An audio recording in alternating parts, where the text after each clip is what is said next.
আসসালামু আলাইকুম, সকলকে মর্সিয়াস টিউটোরিয়ালের পক্ষ থেকে স্বাগতম। আশা করি সকলেই ভালো আছেন। আজকে আমরা আলোচনা করব অষ্টম শ্রেণীর গণিত বইয়ের চতুর্থ অধ্যায় বীজগণিতীয় সূত্রাবলী ও প্রয়োগ। এই অধ্যায়ের 4.4 অনুশীলনীর বলা আছে যে গসাগু নির্ণয় করো। এখানে কোশ্চেন নাম্বার দেওয়া আছে 13 থেকে 20 পর্যন্ত। আমরা গত পর্বে 18 নম্বর কোশ্চেন পর্যন্ত সলভ করার চেষ্টা করেছি। তাহলে এই পর্বে আমরা 19 এবং 20 নম্বর কোশ্চেন নিয়ে আলোচনা করব। তাহলে চলো আমরা 19 নম্বর কোশ্চেনটিকে কিভাবে গসাগু করব দেখে নেওয়া যাক। দেখো আমাদের 19 নম্বর কোশ্চেনটি দেওয়া আছে যে a square b into a cube minus b cube. আবার দ্বিতীয় রাশি দেওয়া আছে কি আমাদের a square b square into a power 4 plus a square b square plus b পাওয়ার 4 এবং তৃতীয় রাশি দেওয়া আছে যে a cube b square plus a square b cube plus a b পাওয়ার 4। তাহলে দেখো যে আমরা যেহেতু গসাগু নির্ণয় করব, গসাগু নির্ণয় করার গসাগু করতে গেলে কি করতে হবে যে আমাদের একই রকম রাশি আছে কিনা খুঁজে বের করতে হবে। কিন্তু এখানে আমরা দেখতেছি যে সবকিছুতে আলাদা আলাদা। তাহলে দেখো আমরা কিভাবে একই রকম করতে পারি। দেখো যে প্রথম রাশি আমাদের কি ছিল a square b into a cube minus b cube ছিল। এখান থেকে আমাদের এই যে এখানে দেখো যে এই যে আমাদের a square minus a square b, এই যে a স্কয়ার b ছিল আমি b লিখেছি। এরপরে দেখো যে a cube minus b cube, এখানে একটি সূত্র হয়েছে। কি হয়েছে? সূত্র হয়েছে। এই সূত্র সমান আমরা কি লিখতে পারি? a minus b into a square plus ab plus b square লিখতে পারি। ওকে, এখন এরপরে দেখো যে দ্বিতীয় রাশি, এই যে দ্বিতীয় রাশি ছিল a square b square into a power 4 plus a square b square plus b পাওয়ার 4। তাহলে এখান থেকে দেখো যে এই যে আমাদের a স্কয়ার b স্কয়ার ছিল আমি তাই লিখেছি। এরপরে দেখো তো a পাওয়ার 4 কে আমি এভাবে লিখতে পারি না, a স্কয়ার হোল স্কয়ার, আমি তাই লিখেছি। কারণ কি আমি এখানে একটি সূত্রে কনভার্ট করব। তাহলে a স্কয়ার নিলাম। এরপর দেখো এই যে এখানে আমাদের কি ছিল b পাওয়ার 4 ছিল, b পাওয়ার 4 কে আমি এভাবে লিখলাম b স্কয়ার হোল স্কয়ার। এরপর দেখো এখানে আমাদের a স্কয়ার b স্কয়ার ছিল। তো আমি যদি সূত্র a square plus 2ab plus b স্কয়ারে কনভার্ট করতে যাই তাহলে আমাদের এখানে কি লাগতেছে 2ab লাগতেছে। এজন্য আমি এখানে 2a স্কয়ার b স্কয়ার নিয়েছি। তাহলে এখানে আমাদের ছিল একটি, আমি এখানে নিয়েছি দুটি, তাহলে একটি বেশি নিয়েছি এই একটি, আবার আমি মাইনাস করে দিয়েছি। ওকে, তাহলে দেখো তো এই যে এখানে a স্কয়ার b স্কয়ার যা ছিল আমি তাই লিখলাম। এখন এই যে a square whole square plus 2a square b square plus b square whole square আছে। তাহলে এখানে আমরা এটা কি লিখতে পারি যে a plus b whole square. তাহলে এখানে a সমান ছিল আমাদের a স্কয়ার আর b সমান ছিল আমাদের b স্কয়ার, এখানে হোল স্কয়ার দিলাম। এরপরে দেখো এই যে a স্কয়ার b স্কয়ার আমি এভাবে লিখতে পারি না যে ab হোল স্কয়ার, কারণ এই যে এর পাওয়ার 2 বোঝাচ্ছে আবার b এর পাওয়ার 2 বোঝাচ্ছে। এর পাওয়ার 2 দিলে a স্কয়ার হচ্ছে, আবার b পাওয়ার 2 দিলে b স্কয়ার হচ্ছে। তাহলে এখন এখানে দেখো যে এখানে আবার কোন সূত্র পড়েছে। এখানে দেখো যে এটাকে যদি আমি a মনে করি আবার ab কে যদি আমি b মনে করি তাহলে a স্কয়ার মাইনাস b স্কয়ারের সূত্র পড়েছে। তাহলে a square minus b square সমান আমরা কি লিখতে পারি যে a plus b into a minus b। তাহলে এখানে আমাদের দেখো a স্কয়ার b স্কয়ার ছিল আমি তাই লিখেছি। এখন এখানে যেহেতু সূত্র হয়েছে a square minus b square, তাহলে আমি লিখতে পারি প্রথমে কি a প্লাস b, a সমান ছিল a square plus b square আর b সমান ছিল আমাদের ab ইনটু হলো a মাইনাস b। তাহলে a হলো আমাদের a square plus b square সূত্রের মাইনাস, আর b সমান হলো আমাদের ab। ওকে, তাহলে এখন দেখো আমি কি করতে পারি। এখন এই যে এখানে a স্কয়ার b স্কয়ার ছিল আমি তাই লিখেছি। এখন দেখো এখানে আমি সাজায় লিখতেছি। এই যে প্রথমে a স্কয়ার দিলাম, এরপরে যে ab দিলাম, এরপরে b স্কয়ার দিলাম। এটাকে সাজায় লেখা যায়। এরপরেরটি দেখো পরের রাশিটিও আমি সাজায় লিখেছি। প্রথমে a স্কয়ার দিয়েছি, এরপরে মাইনাস ab দিলাম, এরপরে প্লাস b স্কয়ার।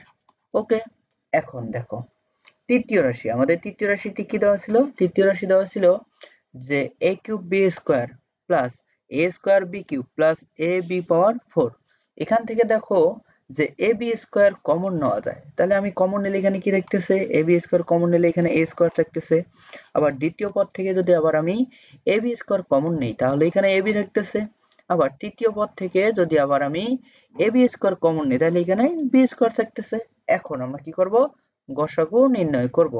আমরা জানি যে গসাগু নির্ণয় করার বৈশিষ্ট্য হলো যে প্রত্যেকটি রাশিতে একই রকম সংখ্যা বা লেটার থাকতে হবে। তাহলে এখন দেখো যে এই যে প্রথম রাশির ক্ষেত্রে দেখো যে a স্কয়ার b আছে, আবার দ্বিতীয় রাশির ক্ষেত্রে দেখো যে a স্কয়ার b স্কয়ার আছে, আবার তৃতীয় রাশির ক্ষেত্রে দেখো যে ab স্কয়ার আছে।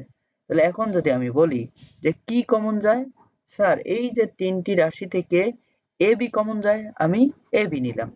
এরপরে দেখো যে এই যে এখানে a মাইনাস b আছে, কিন্তু আর কোথাও a মাইনাস b নেই, এজন্য আমি নিতে পারলাম না।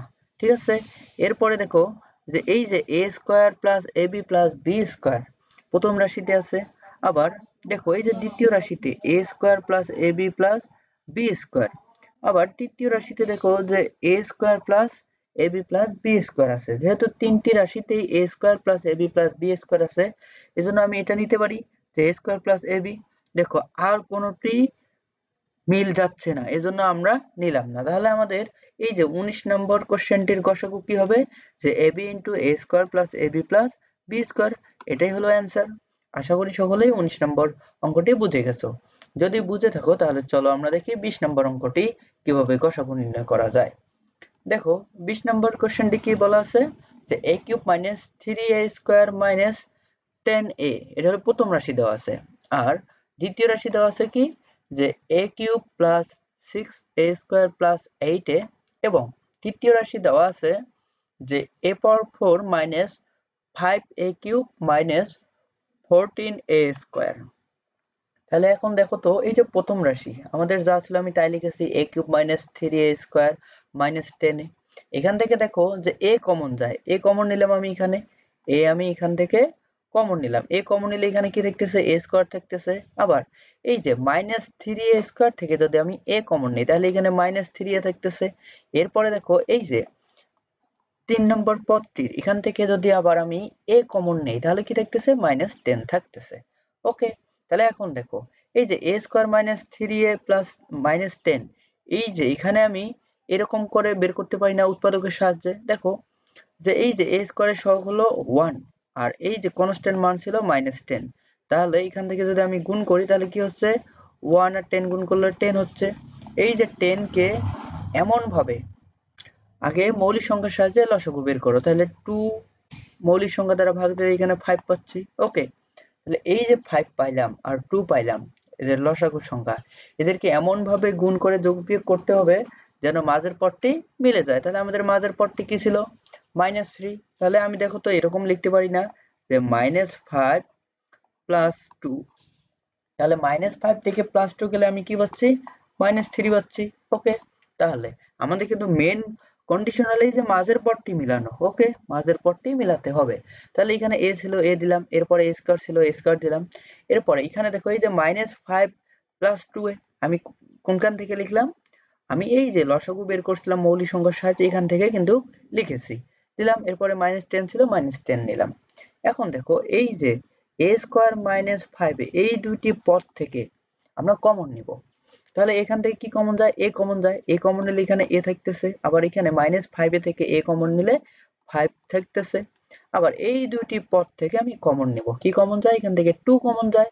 আবার আমাদের খেয়াল রাখতে হবে এই দিকে যে এই যে a - 5, এদিকে যে a - 5 একটি রাশি তৈরি হচ্ছে, এর মতো কিন্তু আমাদের এদিকে একটি রাশি তৈরি করতে হবে। তাহলে দেখতে হবে যে এই যে 2a - 10 এখান থেকে কি কমন নিলে আমাদের a - 5 আসে। তাহলে এখান থেকে যদি আমি আবার 2 কমন নেই তাহলে দেখো যে 2 কমন নিলে এখান থেকে a আসতেছে। আবার এই যে -10 থেকে যদি আবার আমি 2 কমন নেই তাহলে 5 আসতেছে। তাহলে এই যে দুইটা রাশি একই রকম, এখান থেকে আমি একটি রাশি নিব, এই যে একটি রাশি নিলাম, আর এখানে a ছিল a দিলাম। আর এই যে a, এখানে দেখো এই যে a আর এই যে +2 মিলে আমি আরেকটি রাশি তৈরি করলাম, এটা হলো প্রথম রাশির উৎপাদক গেল। এরপরে দেখো দ্বিতীয় রাশি, দ্বিতীয় রাশির ক্ষেত্রে দেখো যে আমাদের রাশিটি যা ছিল আমি তাই লিখেছি, এখান থেকে আমাদের কি কমন যাচ্ছে, a কমন যাচ্ছে। a কমন নিলে এখানে কি থাকতেছে, a square plus 6a plus 8 হচ্ছে a কমন নেওয়ার পরে। আবার এখানে দেখো যে আমরা মিল টার্ম করতে পারি। ওকে, মাঝের পদটি মিল করব। তাহলে এখানে আমাদের কত ছিল 8, আর এর সহগ কত ছিল 1, তাহলে গুণ করলে 8 হচ্ছে। তাহলে এর মৌলিক সংখ্যা সাহায্যে এর লসাগু বের করো, তাহলে 4 নিলাম, আবার 2, আবার 2 নিলাম। ওকে, এখন দেখো আমাদের কি ছিল 6a ছিল, আমাদের মাঝের পদটি 6a ছিল। তাহলে এই যে মৌলিক সংখ্যার সাহায্যে যে আমি লসাগুগুলো বের করলাম, এই লসাগুগুলোকে এমন ভাবে গুণ করতে হবে, গুণ করে যোগ বিয়োগ করতে হবে যেন আমাদের মাঝের পদটি মিলে যায়। আমাদের মাঝের পদটি কিন্তু ছিল 6a। তাহলে এখন দেখো আমি যদি এই যে 2 দুগুণে 4, তার সাথে যদি আবার 2 যোগ করি তাহলে 4 যোগ 2, তাহলে আমাদের কিন্তু 6 হচ্ছে। তাহলে আমি এখানে দেখো যে a ছিল আমি a দিলাম, এরপরে a স্কয়ার ছিল a স্কয়ার দিছি। এরপর দেখো এই যে 6a কে আমি এভাবে লিখতে পারি না, এই যে 4a প্লাস 2a যোগ করলে আমাদের 6a হচ্ছে। এইদিকে আমাদের প্লাস 8 ছিল, প্লাস 8 দিলাম। এখন দেখো এই দুইটি পদের মধ্যে আমি কমন নিব। এখানে a ছিল আমি a দিয়েছি, এরপরে কমন কি যাচ্ছে, a কমন যায়। a কমন নিলে এখানে কি থাকতেছে, a স্কয়ার থেকে a কমন দিলে a থাকতেছে, এই যে প্লাস দিলাম। আবার 4a থেকে যদি আবার আমি a কমন নেই তাহলে এখানে 4 থাকতেছে। আবার এই যে এখানে যে রাশিটি হয়েছে a প্লাস 4, এর মতো কিন্তু এই যে এইদিকে যে দুইটি পদ আছে এখান থেকে কিন্তু এইরকম একটি রাশি তৈরি করতে হবে।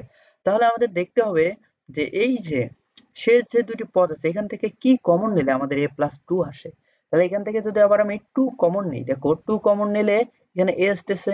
আবার এখানে 8 থেকে যদি আবার আমি 2 কমন নিই তাহলে 4 আসতেছে। যে দুটো রাশি একই সেখান থেকে আমি একটি রাশি নিলাম। আর এই যে a আর প্লাস 2 মিলে আরেকটি রাশি তৈরি করলাম। এখানে a ছিল আমি a দিয়েছি। ওকে, আশা করি দ্বিতীয় রাশির ক্যালকুলেশনটুকু সবাই বুঝে গেছো। যদি বুঝে থাকো তাহলে চলো আমরা তৃতীয় রাশির ক্ষেত্রে যাই। দেখো যে তৃতীয় রাশিতে কি দেওয়া ছিল, যে a power 4 minus 5a cube minus 14a square ছিল। এখান থেকে দেখো যে a স্কয়ার কমন যায়, a স্কয়ার কমন নেই যদি, তাহলে a পাওয়ার 4 থেকে a স্কয়ার কমন নিলে a স্কয়ার থাকতেছে। আবার এই যে মাইনাস 5a কিউব থেকে যদি আবার আমি a স্কয়ার কমন নেই তাহলে 5a থাকে। আবার এই যে 14a স্কয়ার থেকে যদি আবার আমি 14 কমন নেই, a স্কয়ার কমন নেই তাহলে এখানে 14 থাকতেছে। আবার এখন দেখো এইখানে a স্কয়ার a স্কয়ার, আবার আমি এই যে মাঝেরটি মিলাবো, এখানে যদি লসাগু করি তাহলে কি লেখা যায়, -7a প্লাস 2a। আর এখানে -14 ছিল, এখান থেকে দেখো যে কমন যায় হলো a, এই দুইটি পদ থেকে। আবার কমন নিলে এখানে a, এরপরে মাইনাস, এখান থেকে কমন a নিলে 7 থাকতেছে।